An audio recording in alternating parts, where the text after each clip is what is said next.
আছে সাইন থিটার ভ্যালু দেওয়া আছে 3/5, আমাকে কস 2 থিটার ভ্যালু বের করতে হবে।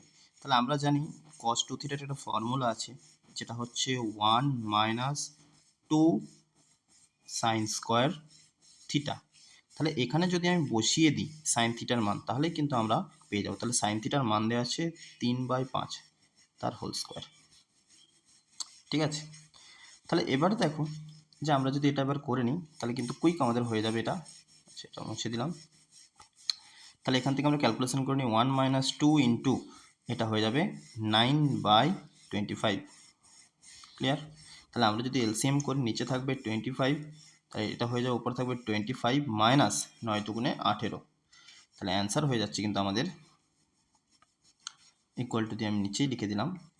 তাহলে অ্যান্সার আমাদের চলে আসছে কিন্তু 7/25, 7/25।